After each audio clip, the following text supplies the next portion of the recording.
Hello everyone, welcome to this learning platform. So हमारा आज का टॉपिक है इंडक्टिव इफेक्ट।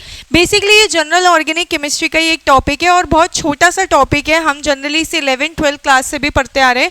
हमें अभी हमारे एग्जाम्स के अकॉर्डिंग जितनी रिक्वायरमेंट है हम उतना इसको समझ लेते हैं। इसके एकदम बेसिक में जाने की ज़रूरत नहीं, क्योंकि वो सभी स्टूडेंट्स को ऑलरेडी आता होगा। मैं जितना ज़रूरी है इंडक्टिव इफेक्ट आपके लिए जानना, उतना मैं आपको यहाँ पे एक्सप्लेन कर देती हूँ। Okay, so let's begin. सबसे पहले तो इंडक्टिव इफेक्ट क्या होता है? Electronic displacement. ये क्या है भाई? इलेक्ट्रॉनिक डिस्प्लेसमेंट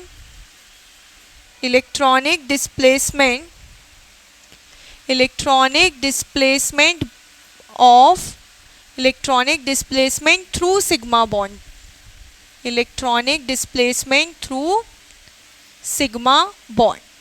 ठीक है, अगर किसी ने मेरा जनरल ऑर्गेनिक केमिस्ट्री का फर्स्ट लेक्चर नहीं देखा है तो वो जाके देखे। वहाँ पे मैंने ब्रॉड कैटेगरी में क्लासिफाई किया था कि हम जनरल ऑर्गेनिक केमिस्ट्री में इलेक्ट्रॉनिक डिस्प्लेसमेंट पढ़ते हैं, और इलेक्ट्रॉनिक डिस्प्लेसमेंट भी 3 कैटेगरीज में पढ़ेंगे। फर्स्ट पाई बॉन्ड के through, second sigma pi bond के through and third sigma bond के through.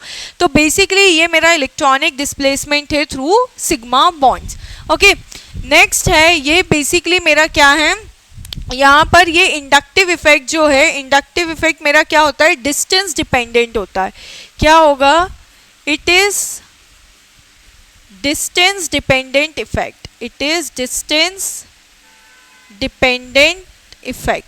Distance dependent effect. Okay, next मैं देखती हूँ कि only up to 4 carbons, only up to 4 carbons it is appreciable. It is appreciable. Only up to 4 carbons it is क्या? appreciable। मतलब 4 carbon से ज़्यादा carbon पे, 5th कार्बन पे इसका इफेक्ट क्या हो जाएगा? ऑलमोस्ट नेग्लिजिबल हो जाएगा। ओके, ये हुआ। 4th सबसे इंपॉर्टेंट है, ये क्या है? Permanent polarity generate. Permanent polarity generates. Permanent polarity generates. Clear है? क्या करेगा? परमानेंट पोलैरिटी जनरेट कर देगा। ओके, परमानेंट पोलैरिटी से थोड़ा सा एक डिस्कशन में इलेक्ट्रोमेरिक इफेक्ट का बताऊंगी। ऑल्दो ये सभी को पता होगा, हम बहुत छोटी क्लासेस से पढ़ते आ रहे हैं इलेक्ट्रोमेरिक इफेक्ट। ठीक है, बेसिकली मेरा इलेक्ट्रोमेरिक इफेक्ट क्या होता है? इलेक्ट्रोमेरिक इफेक्ट मेरा क्या है? टेम्परेरी इफेक्ट है। Temporary effect. ठीक है, टेम्परेरी इफेक्ट। पोलैरिटी जनरेट्स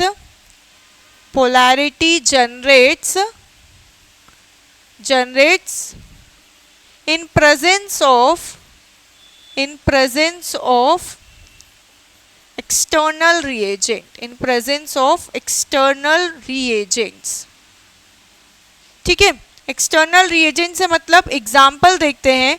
ये मेरी जो एल्कीन है ये क्या है? प्रॉपर अभी तो नॉन पोलर है, क्या है? लेकिन जैसे ही यहाँ पर क्या करूँगी, H+ का अटैक करूँगी तो ये क्या करेगी? यहाँ जाने लगेगी, और अल्टीमेटली यहाँ पर कैसा होगा? अगर ये यहाँ से इलेक्ट्रॉन डेंसिटी यहाँ जाएगी, ये इसको यहाँ ट्रांसफर करेगा। तो अब मेरी क्या होगी? इसके कारण एल्कीन पे यहाँ पर delta positive, delta negative charge आने लगेगा। जैसे H+ इसके साथ क्या करेगा? मेरा बॉन्ड करने लगेगा। आया समझ में? तो ये बेसिकली मेरा इलेक्ट्रोमेरिक इफेक्ट है, जो पोलैरिटी जनरेट करता है इन प्रेजेंस ऑफ कोई एक्सटर्नल रिएजेंट आ रहा वो। तो ये बेसिकली मेरा क्या होगा? टेम्पररी इफेक्ट होगा। कैसा होगा? ये मेरा बेसिकली क्या होगा? ये मेरा टेम्पररी इफेक्ट है। क्लियर है? टेम्पररी इफेक्ट है। जबकि यहाँ पे क्या है? ये permanent polarity generates because of the presence of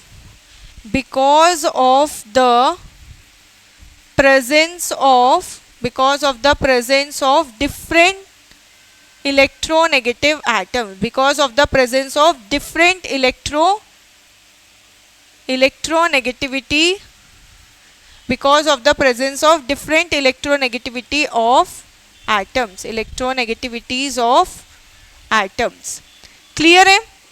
example देखते हैं। फॉर एग्जाम्पल यहाँ पे CH2 CH2 और सपोज यहाँ मैंने I लगा दिया, यहाँ पे क्या लगाया, नेगेटिव चार्ज लगाया, तो ये क्या करेगा बेसिकली, ये नेगेटिव चार्ज से क्या करेगा, आयोडीन अपनी तरफ क्या करेगा, इलेक्ट्रॉन डेंसिटी को अपनी तरफ क्या करेगा, पुल करेगा, अपनी तरफ खींचेगा, उससे क्या होगा, इसका नेगेटिव चार्ज क्या होगा, स्टेबल होगा।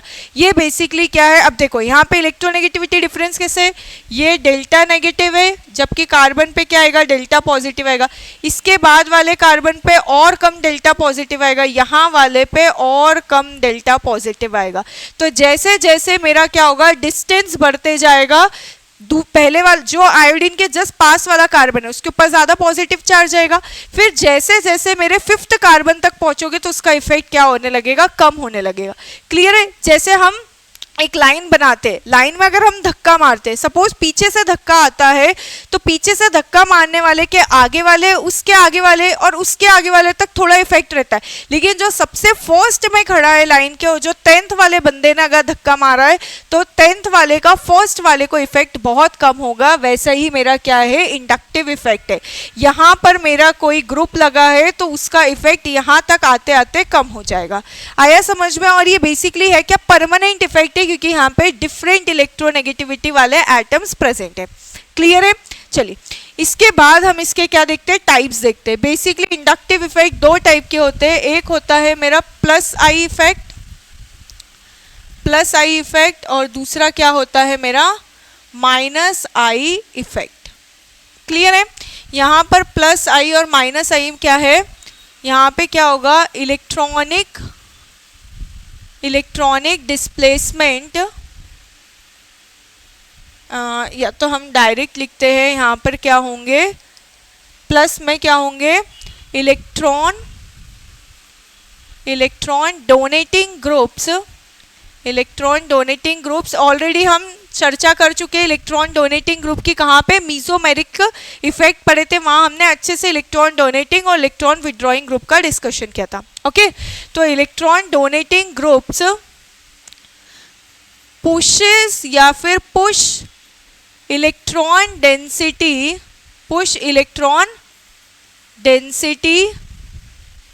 away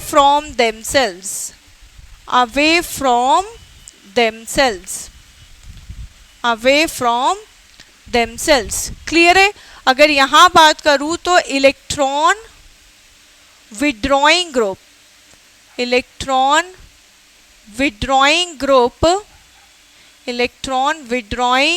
ग्रुप पुल इलेक्ट्रॉन डेंसिटी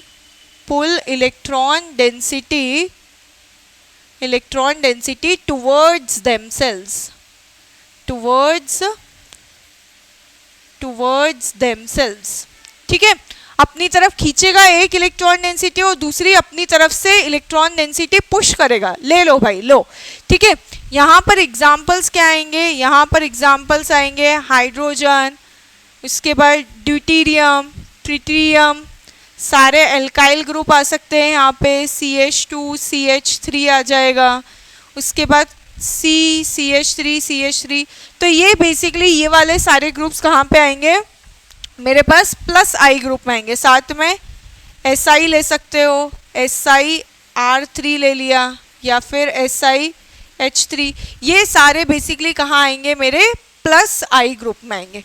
ठीक है, माइनस आई ग्रुप में जनरली कौन आते हैं, माइनस आई ग्रुप में आएंगे अपना OCH3 आ सकता है, NH2 आ सकता है, F माइनस, I माइनस, या तो अगर I माइनस लगा रहे तो direct F minus, I minus, Cl minus, Br minus, इसके बाद NO2 आ जाएगा ग्रुप में, साइनाइड आ जाएगा, उसके बाद कार्बोनिल के मेरे सारे आ जाएंगे basically, C double bond R आ जाएगा, C double bond OR group आ जाएगा। ये सारे मेरे क्या होंगे, माइनस आई ग्रुप। क्लियर है। ठीक है, नेक्स्ट अब हम डिस्कस करते हैं प्लस आई की स्ट्रेंथ एंड माइनस आई की स्ट्रेंथ। तो मेरा नेक्स्ट टॉपिक है strength of plus I. Strength of plus I groups. ठीक है, सबसे पहले मैं इसमें प्लस आई की स्ट्रेंथ में डिस्कस करती हूँ। पहला है मेरा स्ट्रेंथ ऑफ आई, या तो डायरेक्ट लिखते हैं, स्ट्रेंथ तो हम ऑलरेडी मेंशन कर चुके हैं, isotopes of hydrogen, isotopes of hydrogen. ठीक है, तो इसमें मैं बोलती हूँ जो स्ट्रेंथ का ऑर्डर है, स्ट्रेंथ का ऑर्डर सबसे ज़्यादा है मेरे पास ट्रिटियम का, फिर ड्यूटेरियम का और फिर हाइड्रोजन का। ठीक है, ऐसा क्यों? देखो सी, ये मैं ऑलरेडी हाइपर कॉन्जुगेशन में भी एक्सप्लेन करा था, यहाँ पर एक और बार कर लेते एक्सप्लेन, और ये ट्रिटियम। ठीक है, यहाँ पर क्या है, इफ म्यू, म्यू क्या होता है बेसिकली, म्यू होता है रिड्यूस्ड मास, इसके बारे में हम ज़्यादा डिस्कशन करेंगे फिजिकल स्पेक्ट्रोस्कोपी में। Mu, if reduced mass is more than vibrational frequency, vibrational stretching frequency कर देती हूँ, vibrational stretching frequency, या तो एक काम करते हैं यहाँ पर म्यू लेस के टर्म में बात कर लेते हैं। If mu is less than vibrational stretching frequency is more। ठीक है, वाइब्रेशनल स्ट्रेचिंग फ्रीक्वेंसी मोर होगी तो दस bond length is more, bond length is more, hence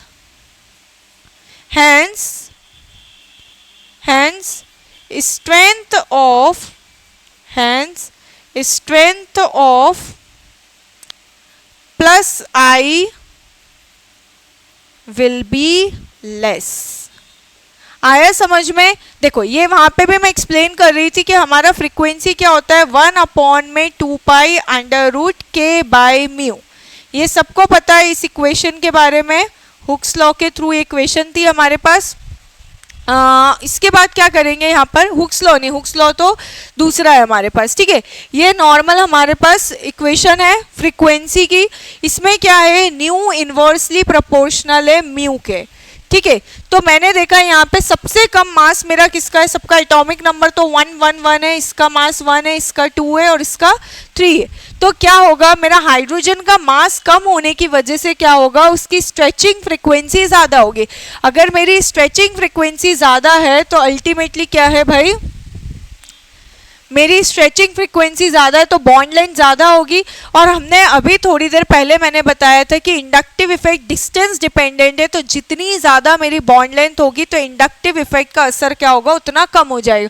इस वजह से बॉन्ड लेंथ इंक्रीज होने की वजह से हाइड्रोजन का क्या है, प्लस आई का स्ट्रेंथ कम है as compare to deuterium, as compare to tritium. Same deuterium की थोड़ी सी ज़्यादा वाइब्रेशनल फ्रिक्वेंसी आएगी और सबसे ड्यूटेरियम की थोड़ी ज़्यादा वाइब्रेशनल फ्रिक्वेंसी और सबसे कम ड्यूटेरियम की थोड़ी कम फ्रीक्वेंसी और ट्रिटियम की सबसे कम फ्रीक्वेंसी होगी, तो बॉन्ड लेंथ कम होगी तो इंडक्टिव इफेक्ट का इफेक्ट ज़्यादा होगा।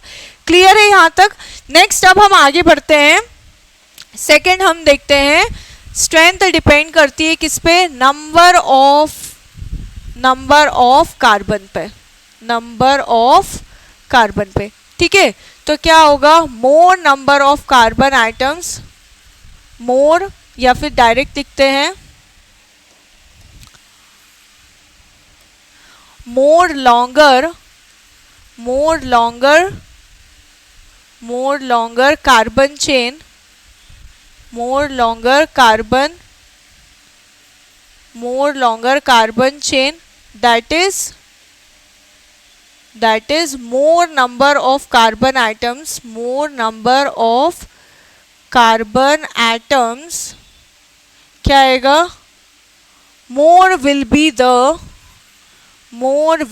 The plus I strength, more will be the plus I strength. मेरी प्लस आई स्ट्रेंथ क्या होगी, उतनी ही क्या होगी, ज़्यादा होगी। क्लियर है इतना? एग्जाम्पल देखते हैं। यहाँ पर सपोज मैंने CH2 नेगेटिव लगाया, CH2 और ये CH3, ये मेरा A हुआ, यहाँ पर CH2 CH2 CH2 ये हुआ मेरा CH3 नेगेटिव चार्ज, ये मेरा B हुआ, और CH2 CH2 CH2 CH2 ये आ गया CH3, यहाँ नेगेटिव लगाया, ये हुआ मेरा C वाला। ठीक है, अगर मैं यहाँ से आपसे पूछूं प्लस आई स्ट्रेंथ ऑर्डर पूछूं मैं, तो क्या आएगा? Plus I strength order. सबसे ज्यादा कार्बन किस में है? यहाँ पर सबसे ज्यादा कार्बन है, तो ये क्या करेंगे? इसको ज्यादा इलेक्ट्रॉन डेंसिटी उसकी तरफ पुश करेंगे। ठीक है, प्लस आई ग्रुप क्या करते? इलेक्ट्रॉन डेंसिटी पुश करते, और जबकि माइनस आई ग्रुप क्या करते? अपनी तरफ पुल करते। तो ये क्या करेंगे? इलेक्ट्रॉन डेंसिटी इसको ज्यादा देंगे, ये और ज्यादा ज्यादा ज्यादा। तो सबसे ज्यादा किसकी होगी? सी की, फिर बी की, और फिर ए की। और अगर मैं इसी में ही पूछूं क्या? Stability order. क्या पूछूं मैं? अगर मैं स्टेबिलिटी ऑर्डर पूछूं तो वो कंप्लीटली रिवर्स हो जाएगा। रिवर्स कैसे हो जाएगा मेरा? सबसे ज़्यादा स्टेबल ए आएगा, फिर बी आएगा, और फिर सी आएगा। क्यों? ये क्या कर रहे हैं भाई? इलेक्ट्रॉन डेंसिटी इसकी तरफ दे रहे हैं, तो नेगेटिव चार्ज के ऊपर और ज़्यादा उस पर इलेक्ट्रॉन डेंसिटी खुद से दे रहे हैं, पुश कर रहे हैं, तो उस पर नेगेटिव चार्ज और इन्हेंस होगा। ये नेगेटिव चार्ज बढ़ने की वजह से वो क्या होगी? स्टेबिलिटी उसकी और कम होगी। इस वजह से अगर प्लस आई स्ट्रेंथ ये है तो अपोजिट हो जाएगी क्या? Stability order. जितना ज़्यादा नेगेटिव चार्ज को और ज़्यादा नेगेटिव मिलेगा तो वो क्या होगा? डिस्टेबल होगा। क्लियर है? इसके अंदर अब हम लास्ट देखते हैं इसका third. Basically if number of carbons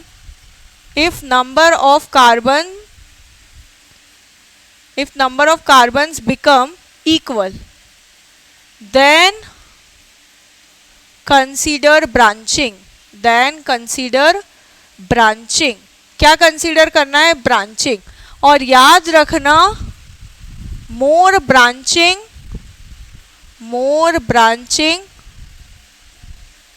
more will be the plus I strength, more will be the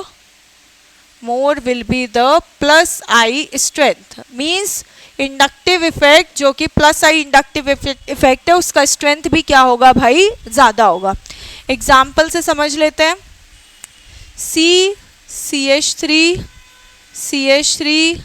CH3 और ये हो गया मेरा CH2 नेगेटिव। ये A हुआ, CH3 यहाँ C हो गया, CH3 CH2 CH3, ये H यहाँ आ गया CH2 नेगेटिव। देखो नंबर ऑफ कार्बन सेम है, यहाँ पर भी 5 कार्बन है, यहाँ पर भी 5 कार्बन है। ये हुआ मेरा B। C बात करते हैं, CH3 CH2 CH2 ये आ गया CH2, यहाँ लगा दिया नेगेटिव चार्ज। ओके, ये क्या हो गया मेरा C। सब पे 5 कार्बन है, सब पे नंबर ऑफ जो एटम्स है वो सेम है। ब्रांचिंग सबसे ज्यादा इस पे, ये क्या करेगा? इसको देगा, ये इसको देगा, तो अल्टीमेटली इसके पास बहुत ज्यादा जाएगा। ये यहाँ से देगा, ये अल्टीमेटली यहाँ, ये इधर से देगा इस साइड। तो याद रखना प्लस आई स्ट्रेंथ का ऑर्डर क्या हो जाएगा मेरा? प्लस आई स्ट्रेंथ का ऑर्डर हो जाएगा सबसे ज्यादा ए का, देन बी का, और सबसे लास्ट में सी का। और अगर मैं स्टेबिलिटी ऑर्डर पूछूं तो स्टेबिलिटी ऑर्डर एग्जैक्टली अपोजिट हो जाएगा। सबसे ज़्यादा स्टेबल कौन होगा मेरा? C, followed by B, and at last में मेरा ए आ जाएगा। क्लियर है? तो ये बेसिकली मेरा मैंने क्या डिस्कस कर लिया? प्लस आई स्ट्रेंथ डिस्कस करा। नेक्स्ट हम इसी के आगे अब डिस्कस करेंगे क्या? Minus I strength. Okay, next हम डिस्कस करते हैं क्या? माइनस आई स्ट्रेंथ का ऑर्डर। बहुत छोटा सा है माइनस आई स्ट्रेंथ का, तो strength of minus I direct क्या होगा यहाँ पे? Strength of minus I groups क्या होगा? Directly proportional to electronegativity. Electronegativity. जितनी ज़्यादा इलेक्ट्रोनेगेटिविटी होगी उतना ज़्यादा मेरा क्या होगा, जो ग्रुप है वो इलेक्ट्रॉन डेंसिटी को अपनी तरफ क्या करेगा, पुल करेगा। क्लियर है? तो एक क्वेश्चन देती हूँ मैं, स्टेबिलिटी ऑर्डर अरेंज करना है। क्या अरेंज करना है? Stability order. ठीक है, स्टेबिलिटी ऑर्डर अरेंज करना है। ए है मेरे पास CH2 CH2, यहाँ पर CH3 लगा दिया, ये F आया, यहाँ मैंने लगाया O नेगेटिव। B है मेरे पास CH3 F यहाँ, ठीक है, यहाँ पर लगा देती हूँ अब की बार CH2 F CH2 O negative. C है मेरे पास CH2 यहाँ आ गया CH2 O नेगेटिव, और ये हो गया मेरे पास क्या, साइनाइड ग्रुप लगा दिया मैंने। ओके, नेक्स्ट हम बात करते हैं ओके D की बात करते हैं। CH2 O नेगेटिव, और यहाँ पर मैंने लगाया क्या है, C double triple bond CH। ठीक है, ये मेरे चारों को कंपेयर करना है। ठीक है, स्टेबिलिटी ऑर्डर मुझे पता है सबसे ज़्यादा, सबसे पहले तो मैं क्या अरेंज करती हूँ, -I स्ट्रेंथ का ऑर्डर अरेंज करती हूँ।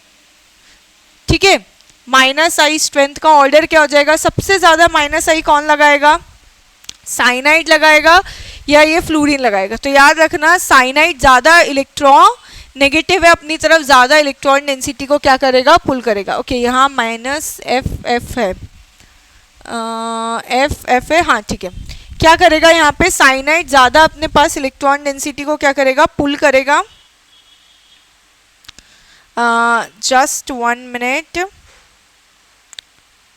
हाँ ओके, साइनाइड क्या करेगा, अपने पास ज़्यादा खींचेगा, तो सबसे ज़्यादा, अच्छा यहाँ पर क्या है, CH है और यहाँ क्या है, CN है, नेगेटिव चार्ज है, नाइट्रोजन ज़्यादा इलेक्ट्रोनेगेटिव होता है तो ज़्यादा अपनी तरफ इलेक्ट्रॉन डेंसिटी खींचेगा, तो सबसे ज़्यादा C शो करेगा, फिर D शो करेगा। और देखो यहाँ पे F जस्ट सेकेंड कार्बन, यहाँ कहाँ है, सेकेंड पोजीशन पे, यहाँ कहाँ है, ये जस्ट ऑक्सीजन के एडजेसेंट पोजीशन पे, मतलब फर्स्ट पोजीशन पर, यहाँ कहाँ है, ये सेकेंड पोजीशन में, तो ये ज़्यादा इलेक्ट्रॉन विड्रॉ करेगा एज कंपेयर टू दिस। तो यहाँ पर क्या आ जाएगा, फिर A आएगा और लास्ट में क्या आएगा, B आएगा। ठीक है, ये क्या है, -I स्ट्रेंथ का ऑर्डर। तो मेरा स्टेबिलिटी का ऑर्डर क्या हो जाएगा, स्टेबिलिटी का ऑर्डर भी एग्जैक्टली सेम होगा। C, देन इसके बाद क्या आएगा मेरा, D आएगा, इसके बाद A आएगा और लास्ट में क्या आएगा, B आएगा। ठीक है, यहाँ से मैं कंक्लूजन क्या निकालती हूँ, मैं कंक्लूजन ये निकालती हूँ, मैं कंक्लूजन क्या निकालती हूँ यहाँ से, अगर कंक्लूजन निकाले तो क्या होगा,